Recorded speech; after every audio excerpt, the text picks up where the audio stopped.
Warahmatullahi wabarakatuh. Kami dari kelompok 9 akan menerangkan tentang e-commerce, pasar digital dan juga barang digital. Pertama yaitu e-commerce dan internet.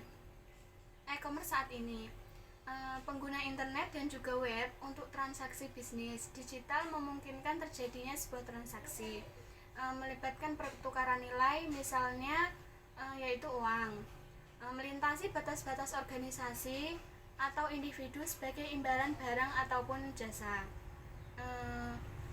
Dimulai pada tahun 1995 oleh Netscape.com yang menerima iklan dari sebuah penjualan. Pada tahun 2008, e-commerce terjadi pada masa resesi, yaitu satu-satunya segmen bisnis retail yang stabil.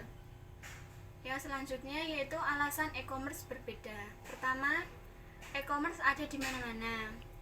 Disebut market space, yaitu pasar yang diperluas melebihi batasan-batasan pasar tradisional ataupun geografis. Hal ini untuk mengurangi sebuah biaya, yaitu biaya yang dikeluarkan ketika terlibat di pasar. Yang kedua, jangkauan global. Teknologi ini melintasi batas negara serta membuat biaya lebih efektif. Yang ketiga, standar universal berpengaruh terhadap sebuah biaya masuk pasar atau biaya yang harus dikeluarkan penjual untuk menghadirkan barang di pasaran, dan biaya pencarian atau biaya dalam mencari barang ataupun jasa yang sesuai. Yang keempat, kaya manfaat, mengacu pada sebuah kompleksitas dan juga isi pesan, serta kaya manfaat dengan sebuah teks, audio maupun video. Yang kelima, interaktif. Teknologi ini memungkinkan komunikasi dua arah antara penjual dan juga pembeli, terlibat dengan pelanggan secara global. Yang selanjutnya, kepadatan informasi, keseluruhan jumlah dan kualitas informasi yang tersedia untuk semua pihak yang terlibat di pasar. Hal ini membuat terjadinya sebuah transparansi biaya. Yang ketujuh, personalisasi atau kustomisasi. Personalisasi sendiri yaitu penjual bisa menargetkan pesan pemasarannya kepada individu yang spesifik. Sedangkan kustomisasi yaitu mengganti produk atau jasa yang sudah dikirim berdasarkan preferensi atau perilaku pengguna. Yang ke-8, teknologi sosial. Teknologi ini mempromosikan pengguna, generasi konten dan jaringan sosial, dan juga memungkinkan pengguna untuk menciptakan sekaligus berbagi dengan teman-teman mereka. Yang selanjutnya, konsep utama dari e-commerce, pasar digital dan barang digital di dalam pasar global. Pasar digital mengurangi yang pertama, informasi asimetris, atau ketika suatu pihak memiliki informasi lebih dibanding yang lain. Yang kedua, biaya pencarian dan biaya transaksi, biaya menu. Akibat terjadi perubahan harga, diskriminasi harga dinamis dan disintermediasi atau pengeliminasian proses bisnis dalam rantai pasokan. Selanjutnya, barang digital. Barang digital adalah barang yang bisa dikirim melalui jaringan digital. Contohnya seperti musik, video, film Hollywood, perangkat lunak, surat kabar, majalah, buku, dan lain-lain. Biaya pengiriman sendiri melalui internet sangat rendah. Yang selanjutnya yaitu model pendapatan e-commerce. Yang pertama, model pendapatan iklan adalah situs web yang menghasilkan pendapatan dengan menarik massa atau pengunjung dalam jumlah yang besar yang kemudian bisa diberikan penawaran. Contohnya yaitu Google AdWords, iklan banner, Facebook Ads, dan Yahoo. Yang kedua yaitu model pendapatan penjualan adalah perusahaan memperoleh pendapatan dengan menjual barang-barang, informasi, atau jasa kepada konsumen konsumen. Contohnya yaitu Amazon yang menjual buku, musik, dan produk-produk lain.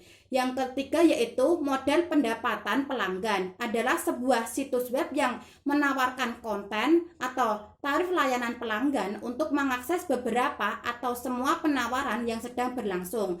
Contohnya yaitu Netflix Wall Street Journal. Yang keempat adalah model pendapatan free atau freemium, adalah perusahaan menawarkan layanan dasar dan konten secara cuma-cuma sambil memasang tarif premium untuk fitur yang lebih lengkap. Contohnya yaitu Google, Pandora, dan Flickr. Yang kelima yaitu model pendapatan biaya transaksi, adalah sebuah perusahaan mendapatkan pembayaran untuk menyediakan atau melakukan sebuah transaksi. Contohnya yaitu eBay menyediakan tempat lelang online. Yang keenam yaitu model pendapatan afiliasi, adalah situs web yang mengirim pengunjung ke situs lain sebagai imbalan dari sebuah biaya rekomendasi atau presentasi penerima atas penjualan yang terjadi. Contohnya yaitu MyPoint mendapatkan uang dengan menghubungkan perusahaan dengan konsumen potensial dengan menawarkan kesepakatan spesial kepada anggota-anggotanya. Kemudian jejaring sosial dan wisdom of crowd. 1. Jejaring sosial. Layanan web 2.0 yang paling terkenal adalah jejaring sosial. Situs jejaring sosial menghubungkan orang-orang melalui koneksi personal yang memungkinkan mereka untuk memiliki teman-teman sebagai target penjualan, saran pencarian kerja, atau teman baru. Contoh dari jejaring sosial adalah MySpace, Facebook, dan Friendster. Situs belanja sosial. Anda bisa tukar ide belanja dengan teman. Contohnya yaitu Pinterest dan Disnext. Yang kedua yaitu wisdom of crowd, adalah sejumlah besar orang dapat membuat keputusan yang lebih baik topik dan produk dari satu orang. Pasar prediksi adalah pasar taruhan peer-to-peer pada hasil tertentu, seperti angka penjualan, desain untuk produk baru. Pemasaran e-commerce adalah internet menyediakan cara baru bagi pemasar untuk mengidentifikasi dan berkomunikasi dengan pelanggan. Long tail marketing adalah kemampuan untuk menjangkau massa yang banyak dan tidak mahal. Kemudian penargetan perilaku adalah melacak perilaku online individu di ribuan situs web untuk mengetahui minat mereka dan mengenalkan mereka pada iklan yang cocok dengan perilaku atau minat mereka.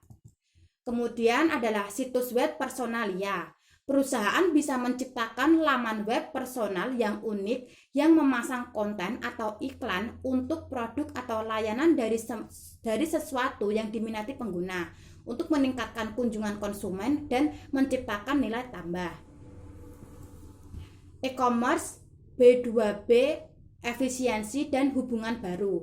Yang pertama, Electronic Data Interchange atau EDI, untuk pertukaran standar komputer ke komputer transaksi seperti faktur, daftar muatan kapal, jadwal pengiriman, dan pesanan pembeli. Yang kedua yaitu tentang jaringan industri swasta, menghubungkan perusahaan ke pemasok, distributor, dan partner kunci bisnis lainnya untuk manajemen rantai pasokan yang lebih efisien dan aktivitas perdagangan yang kolaboratif lainnya. Jaringan ini dimiliki oleh pihak pembeli.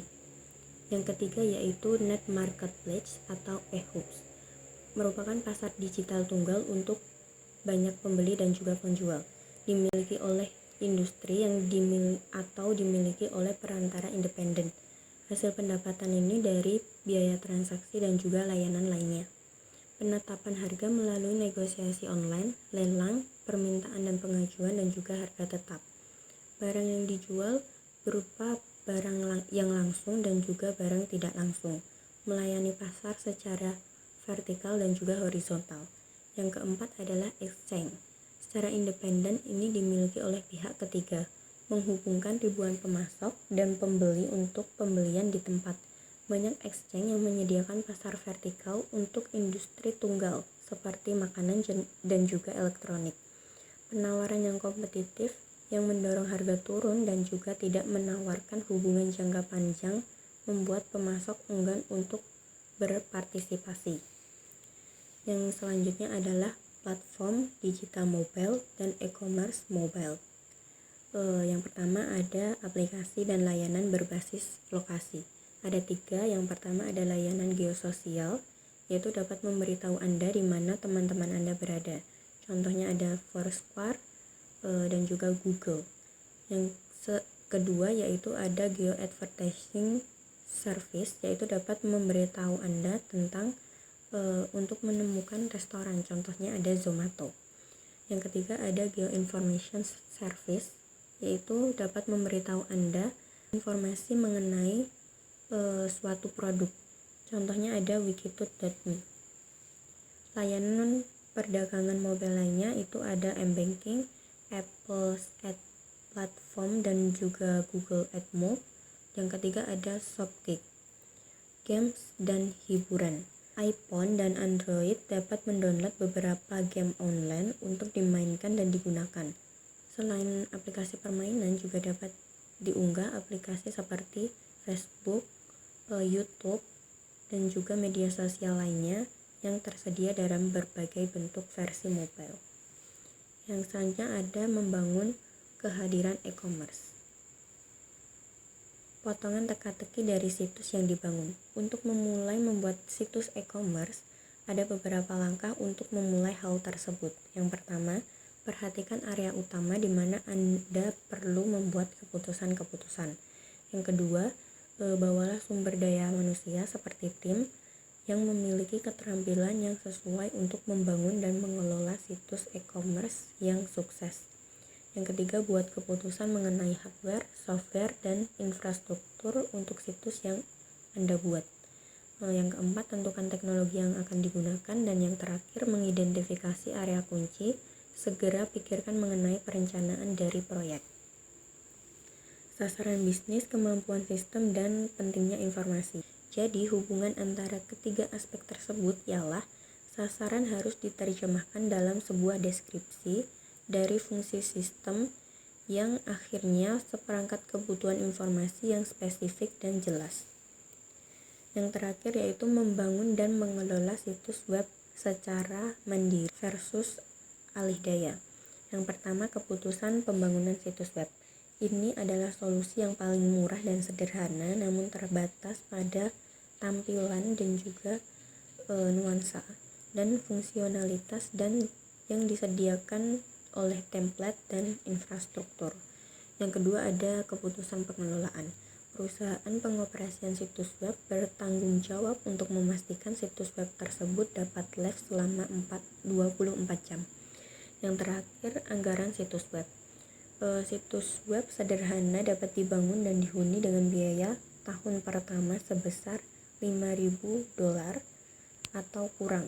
Nah, situs web perusahaan besar dengan tingkat interaktivitas dan keterkaitan yang tinggi dengan sistem perusahaan menghasilkan biaya beberapa juta dolar setahun untuk pembuatan dan pengoperasiannya. Sekian presentasi yang dapat kami sampaikan. Kurang lebihnya mohon maaf. Wassalamualaikum warahmatullahi wabarakatuh.